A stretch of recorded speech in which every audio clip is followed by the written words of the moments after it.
Hey Raghunath, tell everyone about our Patreon community. Sure, Kaustubha.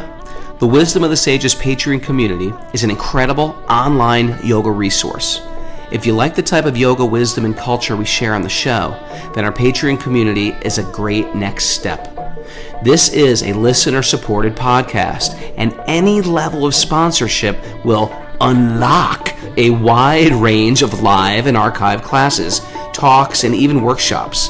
Raghunath teaches, I teach, and we have a host of other excellent teachers on topics ranging from yoga philosophy, asana classes, storytelling, Ayurveda, kirtan, cooking, meditation, and a lot more. We even have an incredible online Bhakti 12-step recovery group. So if you want to check it out, go to patreon.com/wisdom of the sages. All right, let's get it on. Om Namo Bhagavate Vasudevaya. Om Namo Bhagavate Vasudevaya. Om Namo Bhagavate Vasudevaya.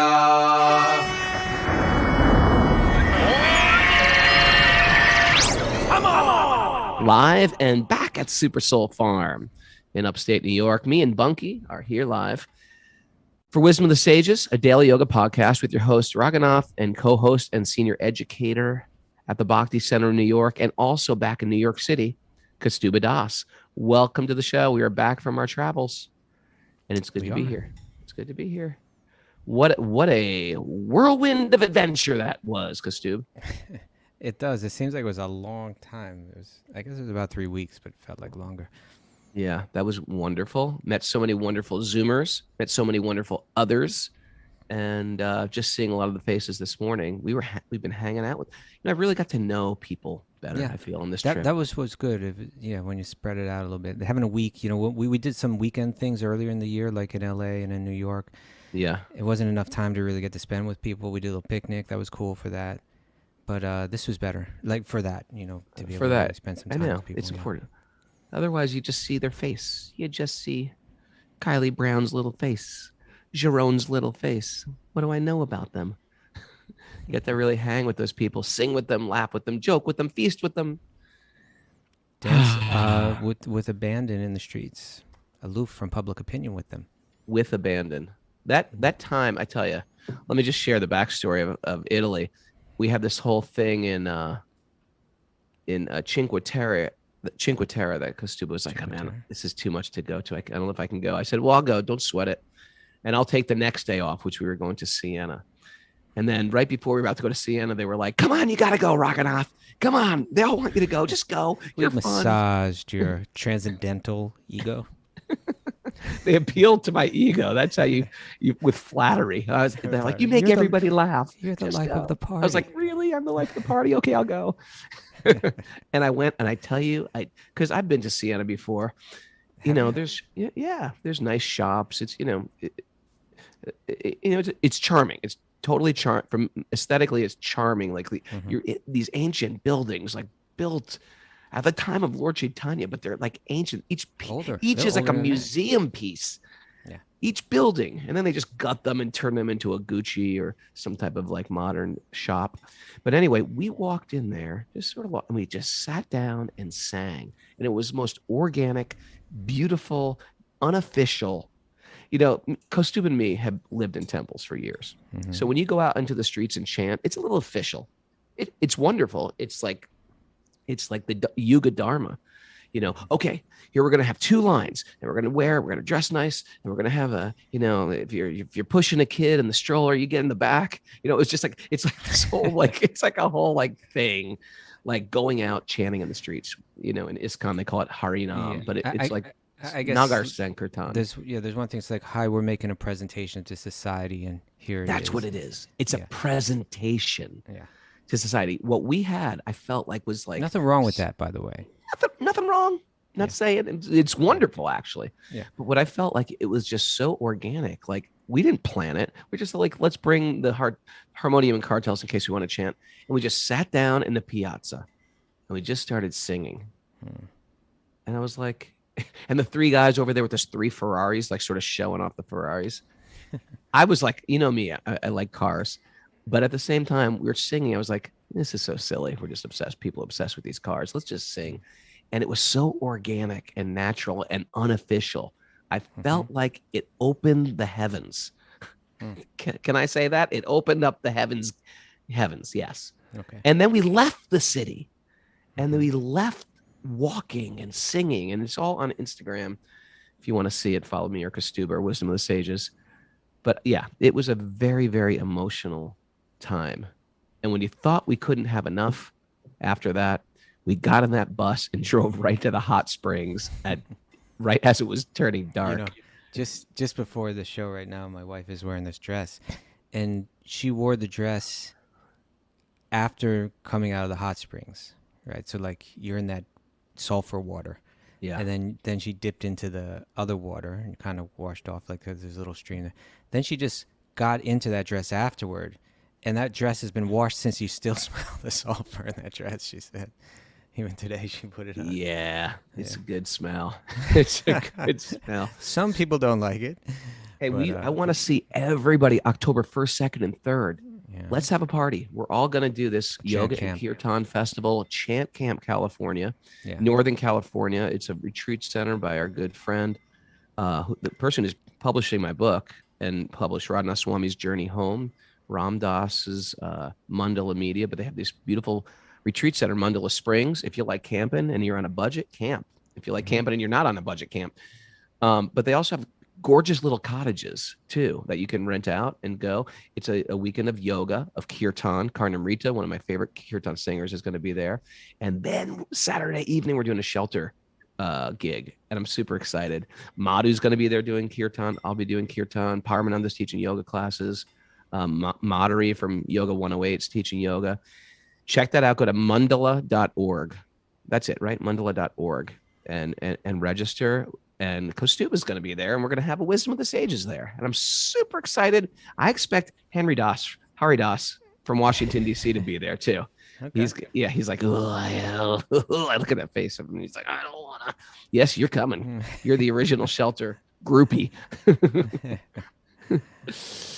Anyway, I love you guys. So check that out. That is October 1st, 2nd, and 3rd. And me and Kaustubha are going to be on the road. I've always wanted to go to that part of the country. I've only passed through it, but I want to. It's where the sequoias are. It's like beautiful. It's like really beautiful. They've created something great. Yeah. So. Are you ready? Q&A? Yeah, let's dive into Q&A day. If you're new listening on Facebook, this is Wisdom of the Sages, available wherever you get podcasts. We try to do this every day. And we're back from a long road trip. And yes. So first one's for me. Is it? Yeah. I think. Wait, no. First one's for you. You're like, is it? Raghunath, follow the script. This is from Dr. Bob Hollowell. Okay. Anonymous. Whoops. Just kidding. It wasn't anonymous. From Philadelphia. Yeah, he's great. Thank you both, Raghunath and Kaustubha, for taking these. 1, how do you know when it's time to take on a guru and begin the initiation process? That is the question on everybody's mind. I've been approached at my temple, but personally, I feel like I am too dented or too stupid to take on a guru and to begin the process. Any insight which would be much appreciated. What do you think that means? He was approached at the temple. You think I wanted to what's going on with you? Well, yeah, I mean that's not necessarily anything wrong, but somebody could have just asked him. Yeah, someone can just ask, but someone also might be like pressuring or something like that, right? So I always do that with Mara. Mara, when are you going to take initiation from me, Mara? From me. Come on, Mara. Are you sincere, Mara? Yeah, okay, so let's talk about this. So Bob's asking about initiation. What that means is that one approaches a guru to become their student or their disciple, you can say. And it's also a process of formally accepting, formally approaching and joining, you could say, a particular lineage. So in a sense, it's saying, I accept this lineage and what it teaches, and I accept this teacher as representing this lineage properly, and and what I'm doing is I'm asking that person to train me to be a member of this particular lineage of Bhakti Yoga. I have faith in this person to train me to become an authentic follower in this tradition. So it's a serious, but it's done, with a sense of commitment, serious commitment. So one should approach it with being educated in what it means. One should approach it with a sober state of mind. This isn't a personality cult kind of thing. But you are approaching someone that you feel inspires you to follow this, inspires you to dedicate your life to this. So you want to be sure that that person represents it well, that that person lives it and embodies it, that that person can answer all your questions thoroughly. And when that person speaks, it enters your mind and heart in a way that says, yes, this is the truth. This is what I want to follow. Now, so Bob said, I've been approached at my temple, and again, that might be a totally fine thing. Hey, we've been noticing you're kind of serious about this. Are you thinking about being formally initiated into this lineage? It can be like that, and that's no problem at all. But it could also, it does raise a little bit of a red flag for us when we heard that, right, Raghu? When you saw it, I thought the same thing that you said. It's like that someone can also pressurize. Sometimes the students of one teacher are kind of trying to collect more, sometimes it's just bhakti speak. You know what I mean? You're like, hey, what's your name? Where are you from? What are you doing? Who's your guru? Yeah, you know what I mean? It's just like bhakti speak. Yeah, that's how bhakti people talk. It can be like that, but we've also seen a dynamic where people are trying to kind of like steer people in a particular direction, and this is a very personal commitment. That's the point. This is a very serious and personal commitment. So I'm not saying you have been, but don't allow yourself to be pressured into something, thinking like, to be part of this community, I'm supposed to be initiated by this person. No, this is a decision that you're going to make for yourself, being well educated. Now, the next thing I want to address in what Bob said was, he said, personally, I feel I'm too dented and too stupid to take on a guru and begin the process. Actually, that's the right attitude. That's the qualification. That's the qualification right there. In the sense that... Imagine if he thought like, yeah, I'm ready for this. Come on, bring it on. Give me a guru. Yeah, I got this. Because really, it's just... I thought there's a very beautiful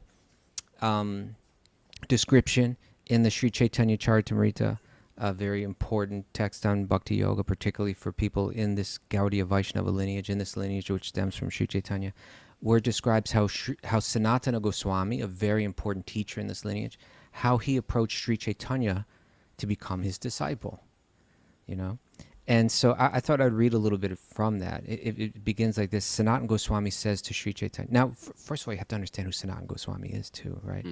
He was born in a very elevated Brahmana family.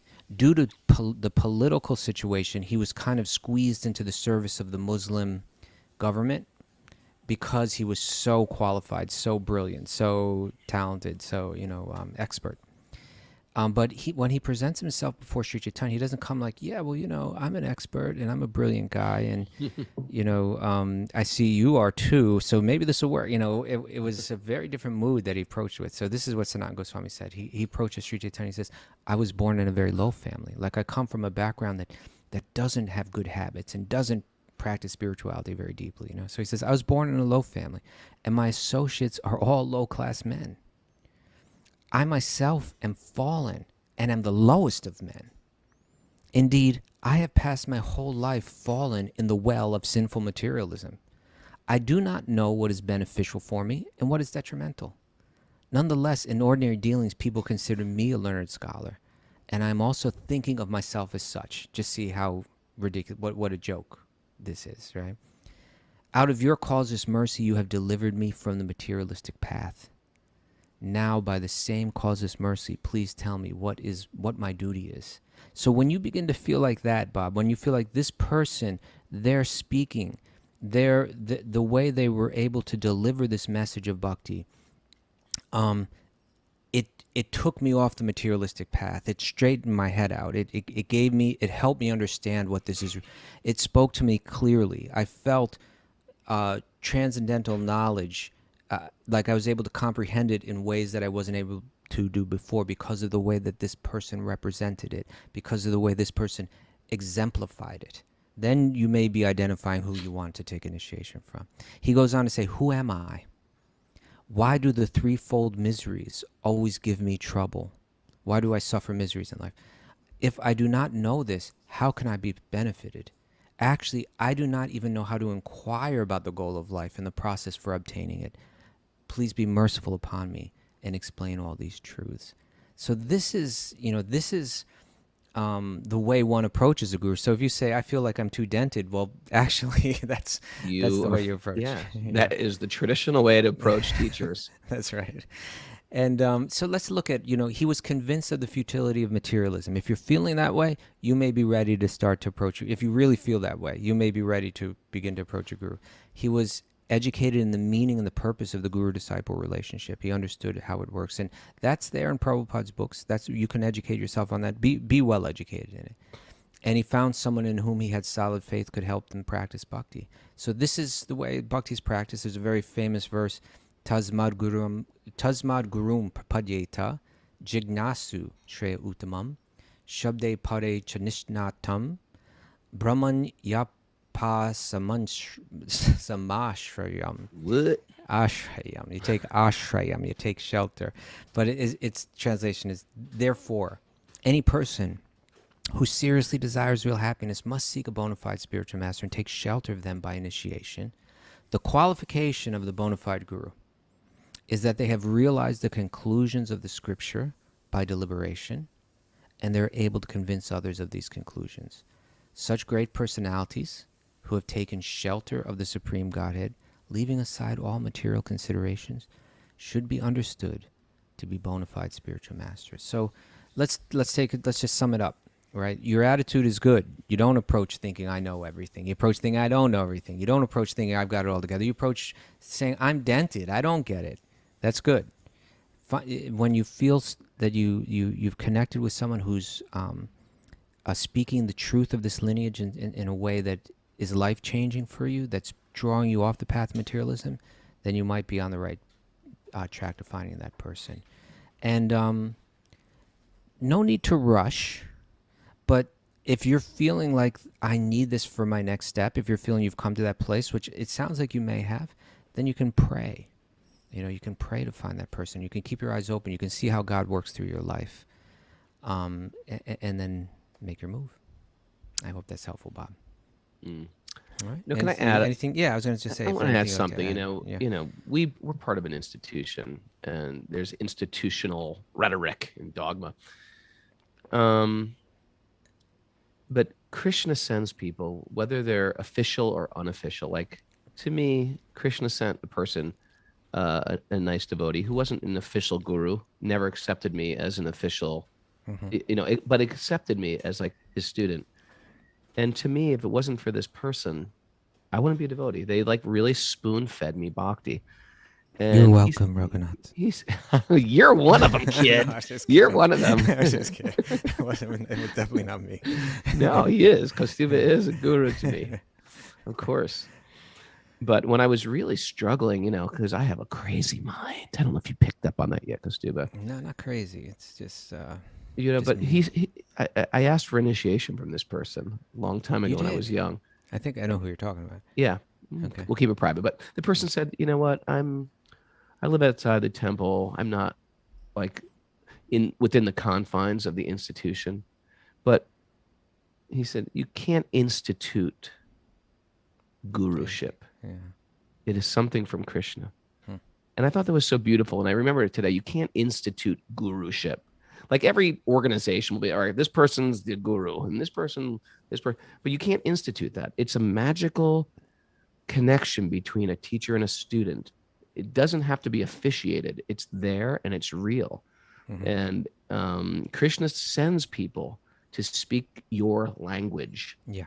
And they keep coming at different times of life. You and I have many people have come to us over the years to speak to us, and I need to be spoken to differently than I did when I was 22. You know what I mean? Yeah. Different people will come, and they're all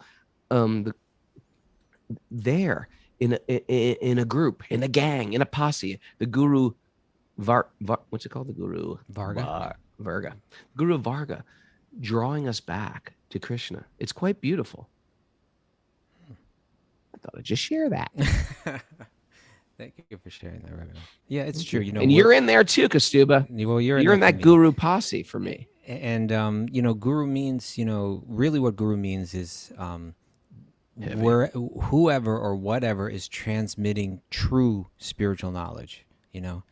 Then that's we call that guru.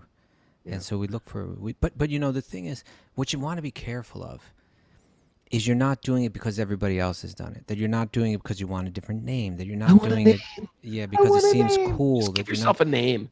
Yeah, it's just give yourself a name. There's no problem with that, right?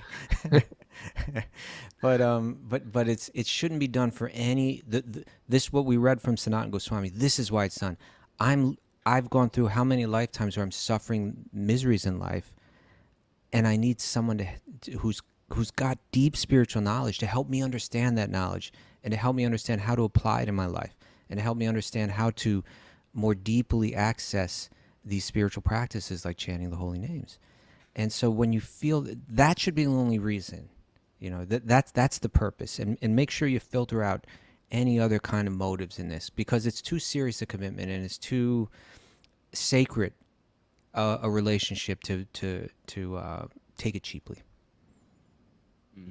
And another important thing is not just like we want an official connection, but we really want to render service. Like we really want to give back to the desires of the guru, and we want to be in the heart and the mind of the guru. And and this is going to tie into a later question, but we want to be in the heart of the guru, where the guru is actually thinking of us. Why? Because they're rendering so much service. Just like I'm thinking of Bunky all the time. You know why? Because he's got such a good service attitude. So back to Justin, we call him Bunky. he's just, what do you call it? He's just got a good name. service Look at that. He got a name. He got a name. That was quick. I do it real quick here. You want to get a name? You just come to Raghunath. Okay. All right. You ready for your question? Yeah, hit me. Okay. This has come from Adrian, who is an other, and he's from San Diego. He wrote it via email. If you wanted to send in questions, you write to wisdomofthesages108@gmail.com, and we take them here. So he wrote, I have been listening to the show since Raghunath was on Joe Rogan Experience. Bhakti Joe Rogan. There you go. Now turned a lot of people onto the Bhagavatam. He did. Now I listen to Wisdom of the Sages more than Joe, as the Krishna hook has been set deep. Please accept my deepest gratitude for what you are all doing. Not only have I made your teachings a constant part of my day, but I also play your show anytime I'm driving or walking with my son. Okay? Kids pick up on it. Yeah. It affects kids. No question. To my question, here goes. If I investigate a forest, I can see that a tree never leaves the forest. It grows from the ground, from the soil made up of the past living things in that forest. The seeds are of the trees and plants that came before. So where the tree starts and ends seems to be infinite. Think about that, Raghunath. Yeah. So this makes me think that just like the tree, I too will grow, fall, and regrow in this world. There doesn't seem to be anywhere else to go. Just different forms within it. This thinking has made me a magically callous. Callous isn't the right word. Has made me a magically callous. And then he says callous isn't the right word. I see tragedy as the soil for progress. I see happy times as limited, and all of it is cyclical. Okay? My response to life has become, quote, whoop-de-doo, unquote. Yeah, we say, we translate that on Wisdom of the Sages too. It's like big deal. Okay, yeah. Whoop-de-doo, that's our translation. Okay, so he says, this is a problem. There is a party. There is bad news. There is whatever it is, whoop-de-doo. It's all going to pass and resurface. This is like detachment. This is a great question. This is a great question. So he's beginning to see the world with a certain type of detachment, and it's leading to, I see where he's talking about being callous. Yeah. Like... I get it. He's seeing good times, bad times. Good times, it's all the same. bad times, tragedy, like birth of a child. Yeah, whoop-de-doo. Devastation. what do? you know. Yeah. Okay. So yeah, this is do? interesting. Okay. So I am a very happy person. Or hold it. It's all going to come. It's all going to go. It's all going to keep on like this forever, just like the forest. I'm a very happy person, but this thinking has made me smile at the wrong time and give advice like, "You got into a car accident? Great. I wonder Whoop-de-doo. what door is opening for you next." Right. So that can seem a little callous. You're a little This is the callous. best day of my life. Great, but there will be many more. Right. Bad days. It's like when devotees. It's like when if you ever ask a devotee, how's it going? They'll say something like, "It's going great today." like I've had like better at days, any I've had worse minute, days. like the bottom could fall out. Kerplunk, we lose everything. Yeah, right. Did you get that kerplunk? Did you get that kerplunk? Kerplunk. What about You don't even know what kerplunk is. Come on. Oh, is it a record? No, come on. Okay, someone knows Kerplunk? what It's a kerplunk is. cartoon thing? Write it on the board if you know what kerplunk is. The bottom falls out. Kerplunk. Anybody now? Write it on the board. Okay, keep going. I'm just going to see who answers this. I don't. Now you. Thank gotta, you. Okay, let's get this No. over with because otherwise Okay, your go attention ahead. will stray from Green Day. That's what I thought. That's a record. Right? No, it wasn't. It was a It was from board game. It was from a game. It was a board game. Okay. And Let's the get back marbles into all the. fall. Kerplunk. Okay, let's get back You into gotta the be questions. old. You ready? Okay. Yep. I don't Question. want to be. I don't want to be indifferent. I don't want to be indifferent to the pains of my community, but I also don't want to get sucked into the thinking of trying to figure it out or get to the why of what is happening. It seems to me that stuff happens and we're only along for the ride with very little ability to change our direction. In my mind, I'm just a talking wrench, here to serve my purpose as best I can. I often think of the statement, life must be lived moving forward and understood looking back. Okay. Does he have a question in here? Is he Yeah, just let's doing a see, what's the philosophical question? discourse. Okay. Is this his thesis? What's going on? Okay. I have heard this attitude touched on before, but never directly. I would like to know. Sounds like a question's coming up. Okay, here it comes. I would like to know if there's anything written that addresses this specifically. Like, should we be callous? I guess he's asking, is this callousness wrong or is it right? Is it reality? Okay. Is it misapplication of philosophy? Now, here's the last paragraph. Lastly, I have heard it said that Krishna will grant whatever you wish. I wonder if in this life I wanted to live all levels of life so I could find Krishna again. What a fun adventure this has been for me.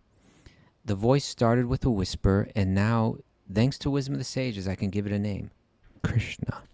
Thanks to everyone who is involved in producing the show.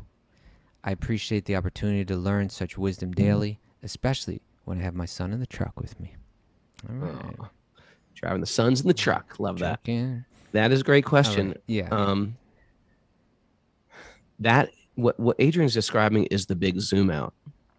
Okay. The big zoom out is that we're spirit and matter is always in flux.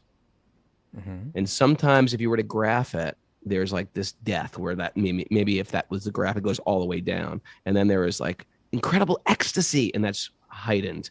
But basically up and down, little up and downs through the course of my day. I overate, or I feel good, or I'm working out, or I'm feeling joy, or I'm heartbroken.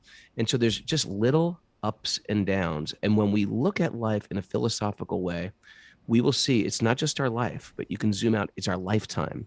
Some people in their old age, they lament like, what have I done with my life? What a wasted life. What a tragic life. And some people think, what a joyful life. What a successful life. That entire lifetime is a moment in history. And that's karma.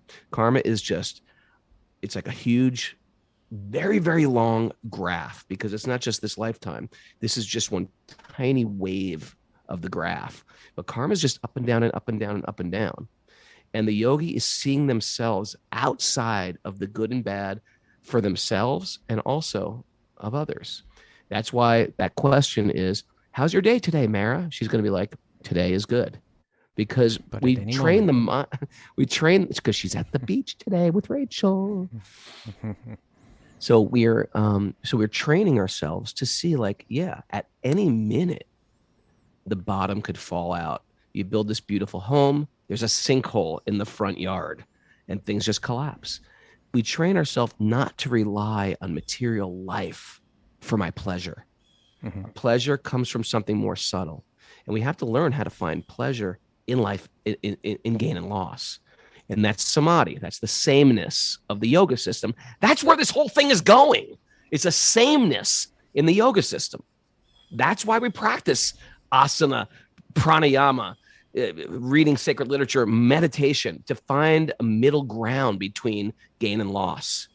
And he's actually clued in. We're supposed to go for a walk, journal, and observe life as it is. And just like the forest, it was very intuitive. The forest, these are just trees growing and dying. And if you sit on that forest floor, you'll see things dying. You know, if you look at the bugs or the frogs or the birds, you'll find a carcass of a bird, and then you'll find some other bird being born, and then you'll find a frog, and then you'll find a half a frog. And this is our life. And the more you zoom out like that, I'm not saying to be callous, because we should have a heart, but as you zoom out, you'll see it in more perspective. We should care about the pain of others, but we can't stop or eliminate pain and death. We should try to alleviate the suffering of others by giving them knowledge. And I will say, there is a noose around my neck that gets tighter to the degree that I think I am this body and this mind. That noose gets tighter and tighter because as I get older, I'm losing my beauty, I'm losing my strength, I'm losing my wealth, I'm losing the very things which I think make up me. But as I dive into sacred literature, it loosens that noose. Yeah, you lose the body, but you understand it's not me anyway. You lose your beauty, but you understand that beauty wasn't mine anyway. You lose your wealth because, big deal, you come and you get stuff. You lose your kids. That's part of like getting old. And you understand I didn't own them. And you start to focus on what you do own. I own the ability to give love. I own the ability to resurrect my forgotten relationship with divinity. Those are the things I own in this world. I have the ability to give love to all the living beings of this world, to walk very lightly on this planet, and to reawaken a forgotten relationship with divinity. Thank you very much. I'm Raghunath. Feather drop. Boom. Feather drop. No, thank you. I like that answer. But, maybe I could just add a little bit to it, too. Please. So so much of what, was it Adrian? Is that the name? Adrian? Yeah. So much of what Adrian was saying it's great. It's great realization about life, But he was also bringing up his own quote unquote callousness towards other people. And this is the thing about the element of detachment. We call it vairagya, right? The element of detachment, looking at the world and saying, okay, yeah, well, everything dies, and that's the cycle, and it's born again. And why get shaken by it? We're meant to be even-minded. That's all throughout the Bhagavad Gita, Samatvam, these teachings are there. But in the course of embracing detachment, in the course of becoming detached, the danger with that element, it's an important element in our practice, but the danger that comes with that element is becoming hard-hearted, right? And whereas this whole process is really all about becoming very soft-hearted, soft-hearted toward God and soft-hearted toward every living being. So one does have to be careful about that. And so on the one hand, we do want to look at the world, understand it all as temporary, understand all the pleasures and pains as temporary, and therefore not be rocked by them. And we may begin to develop a little bit of that detachment. But first, remember this. Once we become a little proud of that, yeah, we can be shown very quickly, just how attached we are, right? We can be shown very quickly, the things can begin to move in just such a way where whatever pride we had can get crushed real quick. So as Raghunath's saying, we walk very lightly. We don't think I've got great detachment. We think my detachment is just like, it's practically nothing. What I really need is grace in my life. And then also when we're relating to other people and we see that they're being moved and shaken by the attachments that they have in this world and the way that this world is moving, you don't approach with a mood like, hey, wake up, what's your problem? Right. It's all temporary. But we actually care, the Bhakti-yogi actually cares about their suffering, recognizes that we're all caught, in nets of illusion, and does whatever they can to help, and a lot of times that involves sympathy, and a lot of times sympathy is gonna, or empathy, and it's almost too callous a response will actually work in the opposite direction. It'll actually That's a great turn point. a person off. Yeah, That's a great point. so, Hey, my mom died, and you're really like, so that's what happens to moms. whoop-de-doo. Whip-de-doo. That doesn't work. Yeah, let's Yeah. right. So the idea is we feel the pain that others feel, but we understand the solution for it. You can't solve that except giving knowledge. That's why to give knowledge, to give the Bhagavatam, to give the truth of the Bhagavatam is the ultimate welfare work, because the tragedy can hit home at any minute. Some of you are going through tragedies right now. And if you're not, they're just around the corner. Good morning. And some of you are feeling great, right? Some of you are, and if you are going through tragedy, it's going to turn around also. It's going to work out fine. Yeah. So this is just a cycle that goes around. It's just like the change of season. Spring's around the corner, and then summer comes. It's nice. Fall's gorgeous. Winter's freezing. Yeah. And the cycle continues. Yeah. So we want that even-mindedness, but simultaneously we want soft-heartedness. Both together. Yeah. Okay. All right. Let's do this again. Yeah. What you got? A little kid waving to me. That's what I got. Okay. Victoria via email. Mm-hmm. Hi, Victoria. I had an obscure question. Obscure. Let us be the judge of that, Victoria. I'm reading a book about dementia for class, and it hits home because my mom has dementia and bipolar disorder. Mara, can you Google dementia? I want to find the official definition of that. Spiritually, what is the cause of this? Is my mom's soul separating from her body? She's been like this for many years, and I feel like I never really knew her. She has never been there. By there, I mean grounded and in the moment. She's always floating away, and it just makes me wonder if her soul is separating from her body, and what would cause the soul to do that. Would you like a definition of dementia? Yeah. What does dementia actually mean? It's a chronic or persistent disorder of the mental processes caused by brain disease or injury and marked by memory disorders, personality changes, and impaired reasoning. Okay. Great question. Not obscure. A great question. Yeah.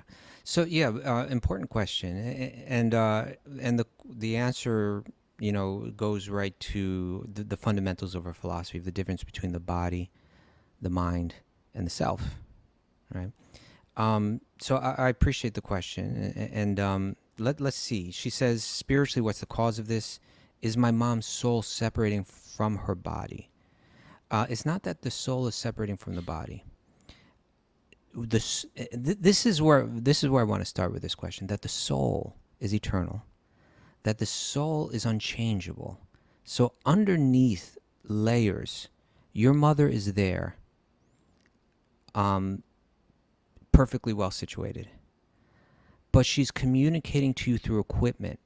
In this case, particularly the brain, which is part of the body, that has been damaged in some way, that has been altered in some way. What did it say, Mara? Due to injury or?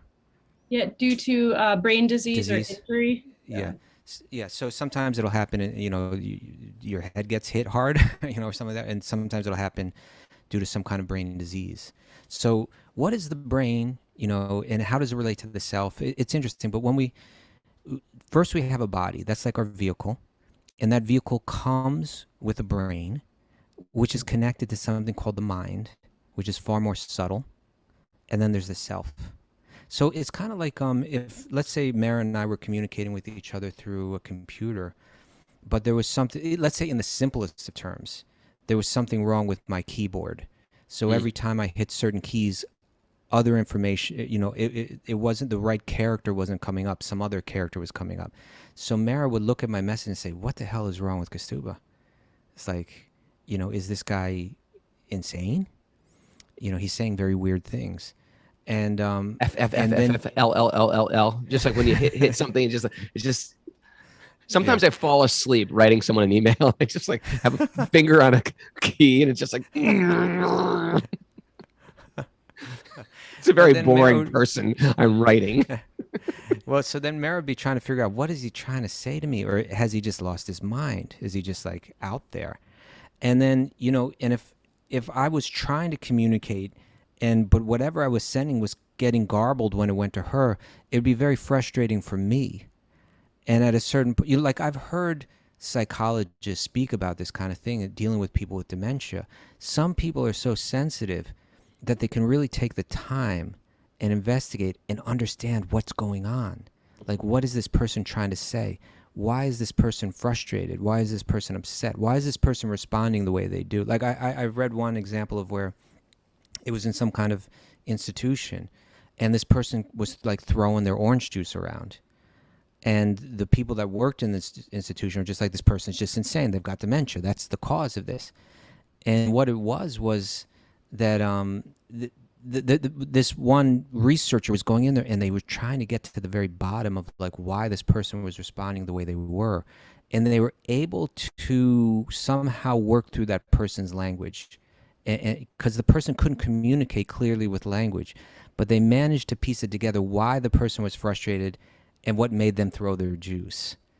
And then that person was able to communicate to them that very few people have the patience or the ability to understand me. So the point is that the machine in between that person, the soul that's perfectly well situated, they're speaking through this machine of the body, of the mind, which connects to the brain. The brain is like the hardware, and the mind is like the software.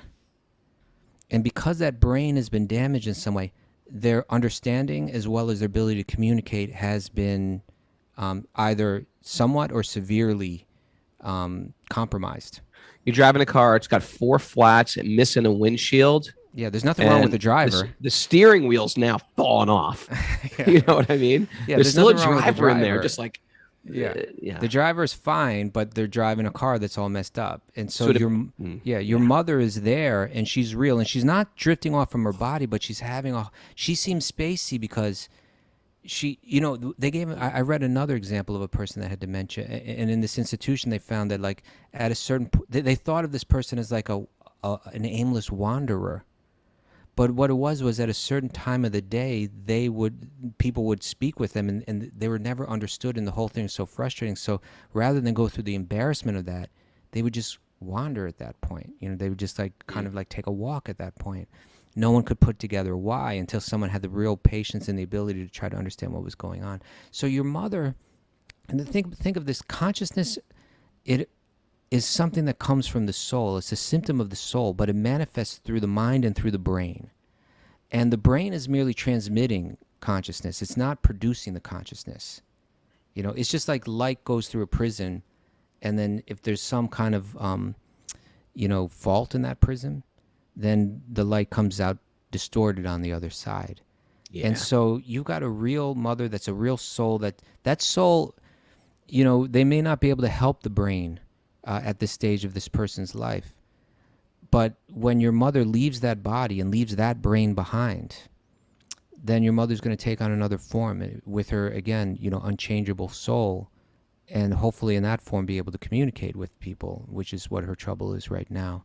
So that's where you get the Raghunath doctor kit, the little special kit I carry. Oh, okay. Right? Your belt? You know what's in that kit? You know what's in that utility belt? My utility belt, you put on the kirtan for that person, right? You give that person some Mahaprasad, some Tulsi. You put some Tulsi around their neck. You get a spray bottle. You fill it with Ganges water. You squirt them down every now and then with a little, here you go. You get a little squirt on your face, wipe your face, put a little rose water on there too, make it smell good. And they're getting all because their bodies aren't functional. So you got to function for them. But your association helps them. And you don't have to wait till they're about to die either. Try to bring in the right vibrations that they can relate to. Try to bring to them, this may be the thing that they appreciate more than any gift in their life. That someone had the patience to try to find something that was spiritually beneficial for them. And it might be in the form of food, it might be in the form of music, it might be in the form of flowers or holy water, whatever it might be. see, if there's some level of connection that you can make on that spiritual level that will give them some comfort. I've said this in the past, and I'll say it again, that people that work with people that have mental disease, or dementia, like this is, or other kind of debilitating states, that I really admire those people. I really say God bless those people, because the patience that must, it's not a glamorous field to work in. It's a field of full-on compassion where you just have to tolerate so much. So I really admire people that do that. And because this person is your mother and is in your family, I encourage you to try to learn whatever you can from people that are expert in the field, to see if there's a level that you can communicate with them on. And when you see them drifting, understand that there's a real person underneath it that's perfectly well situated, but their equipment is damaged, and they're responding likely due to frustration due to that equipment being damaged. And try to understand and see if you can connect in any way. Kaustubha, yeah. If I ever get to this point where I can't function and my hardware is down, I want you and Mara. Raghunath's throwing food at us. I want you and Mara just to get those squirt bottles, spray Okay, bottles. Mara, you get Yamuna water. Kaustubha, you get Ganga water. And you just squirted me. Okay. We'll do. Love me up with some Ganga water. Will do. So, Victoria, I hope that's been helpful on some level. But let me say this again.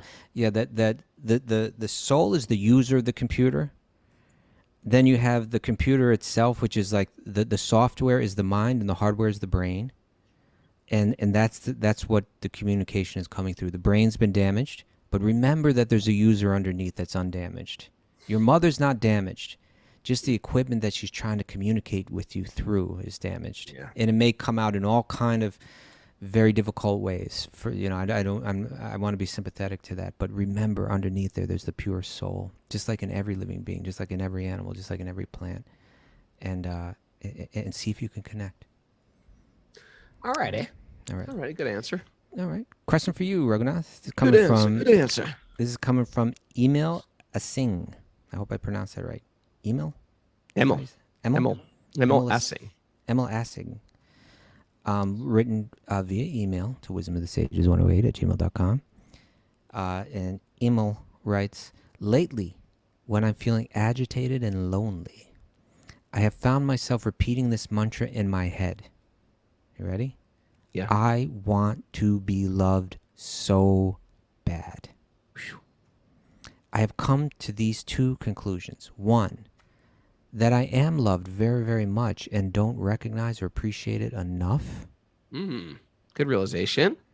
And two, that I am not entitled to people's love, but rather I need to earn love by being loving to others. Okay. They sound very realized. What are some ways that I can recognize and appreciate the loving relationships that I already have in life? That's the first question. Second question, how can I earn the love of others on a bhakti path? Once again, I want to thank Raghunath, Kaustubha, and Mara for all the light you have brought into my life over the past year and a half. I'm constantly thinking of you. Aww. And hearing your voices. And that makes me smile every single day. Thank you, Emil. Sweet, Emil. Thank you. Yeah. Sweet. Maybe it's short for Emily. Emil. Emil? Oh, that may be. Right? I mean, I think it's also maybe an Eastern European name or something like that. Emil. Emil. I don't know. Okay. Anyway, thank you for writing, Emil. My first takeaway from this was to stop being concerned about other people's love for you. First of all, we're loved. We have love and we have worth and we have value and we have validation from God.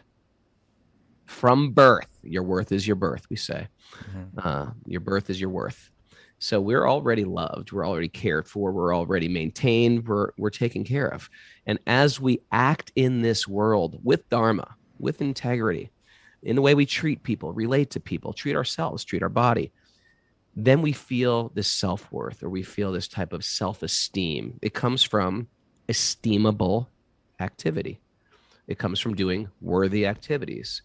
So if you just concentrate on loving God, loving Krishna, and loving people, love comes. Don't wait around for love. There will be never enough love from people in this world. You can get everybody to hug you, but your real love has to come from God. There'll be never enough people to love you back. Don't start looking for it. It will come naturally, almost like subtly, that validation you'll feel naturally. But I will say, when you do direct your love towards people, make sure they're worthy of your love. Meaning, sometimes we pick bosses, partners who just don't appreciate us. So, for example, I love Kaustubha, but he reciprocates with my love. He's a good person to invest love in. And therefore, I love you. So touched. Yeah, it's true. But it's true. There's people that you give love to, and they just don't treat you in a loving way. They could be any person of authority or a partner, etc. So you got to pick careful who we invest our time and our energy and our love with, right? And you can and sometimes I find that sometimes due to some tragedy, some trauma as a child, a person will never feel like I'm worthy of love, and they'll carry that mantra with them. Emma seemed to address this in the beginning with that I am loved. I'm very, very much, but I don't recognize it or appreciate it. And we might have had a girlfriend or a boyfriend that, you say, I love you so much, but they can't, you're so beautiful, and they just can't hear it. That's something a little due to their receptors. They can't hear that appreciation.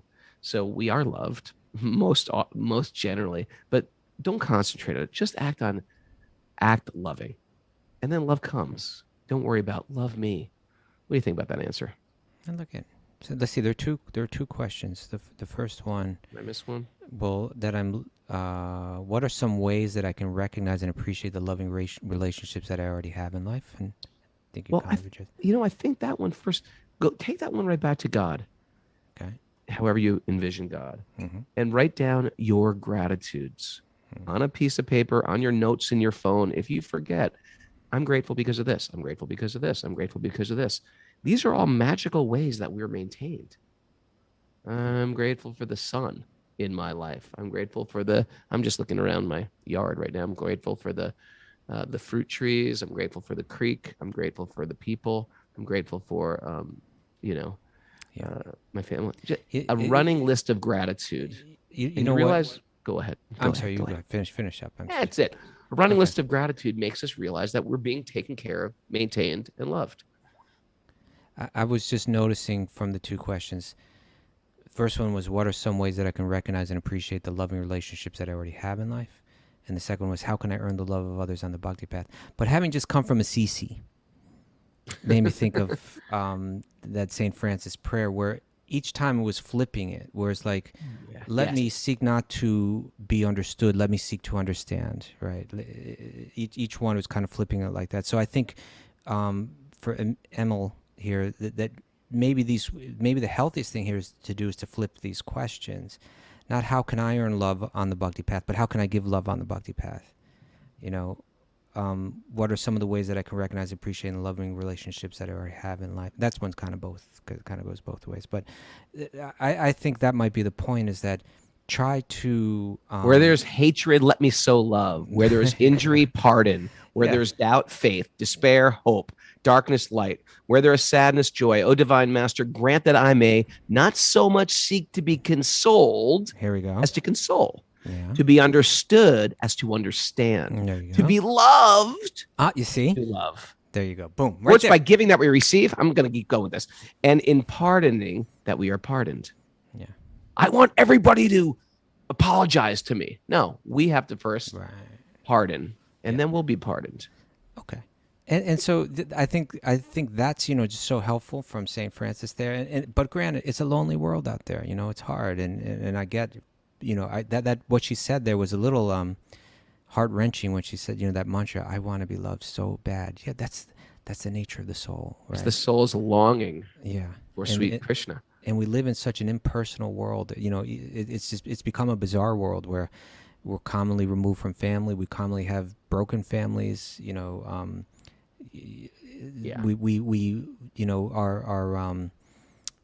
Our like romantic relationships have such they're subject to so many different kind of dynamics that are bizarre in the world too. Yep. So it's hard to connect with someone and stay connected with someone, and so I get that. But Sweet baby Krishna is ready to love. sweet baby Krishna. All you got to do is call him in your life. Krishna, come here, sweet Krishna. All right. So we're out of time, but I think there's a couple things we need to announce.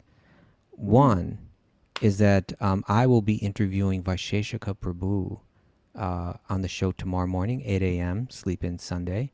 I'm going to be listening from the car because I'm teaching a 6-hour class in Poughkeepsie, New York. If you want to come, Firefly Yoga. See you there. So Lady Di. I'm looking forward to bringing him back. He was so much appreciated last time he was on the show, and the theme of this interview is going to be the questions we need to ask ourselves. All right. And there was something else. What was it? No, Chant Camp. We already did that. The book distribution? Well, we'll get into that, because Monday is the day that if you give the gift of the Bhagavatam to someone, it's called Bhadra Purnima, right? The full moon day. And full moon. Like basically, Bhadra means basically auspicious. You don't have to do anything else with your life. If you just give someone the Bhagavatam on this day, you're like home free. The Bhagavatam itself says like that. So every year, Vaisheshika Prabhu himself really heads up like a global effort to distribute like thousands and thousands and We thousands. distributed a lot last year, remember? We did 40 sets. The Wisdom 40 of the Sages sets of community did Srimad 40 sets of Bhagavatam. And so we're going to try to... I feel bad because just before I left for Italy, I called up Vaisheshika Prabhu and I said, hey, let's participate. But that was 3 weeks ago. I was seeing like, okay, this is 3 weeks in the future. But I just got so caught up in everything in Italy and it was just going nonstop. I got back and I said, oh my God, I never followed up on that. And it's coming up on Monday. And I called Vaisheshika Prabhu yesterday. I said, I feel really bad I didn't follow up on that. And he's like, no problem.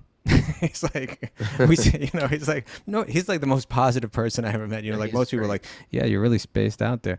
No, he was like, absolutely no problem. I'll come on your show and we'll do it and we'll get it done by Monday. Usually things get done at the last minute anyway. This is great, So I'm really looking forward to bringing him on. And hey, if you want to, do something really special, I think it costs about $250 to give that full set. It's when people get it, they're so grateful. Yeah, and they're beautiful like, too, oh aren't they? God, I got this whole. It's like set. an altar in itself. It is. It really is. And so think about it. If you want to give the special gift of Bhagavatam, we'll bring Vaisheshika Prabhu on tomorrow, and we'll help you figure out how you can do that. Anyway, I'm listening from the road.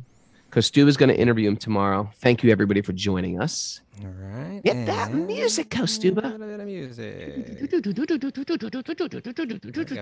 Do we got the Nitai Lieberman around today? I haven't seen him in a while. We got young Karuna, maybe. Got the Liebermans? Maybe those kids dancing. Hey, everybody. There he is. Nitai Lieberman dancing around. All right. And Samya Kario and stuff. Lagopi. Yeah. And let's blow them up, Mara. What's going on? There we go. Martina's here too. Look at these guys. Hey, what happened to the music?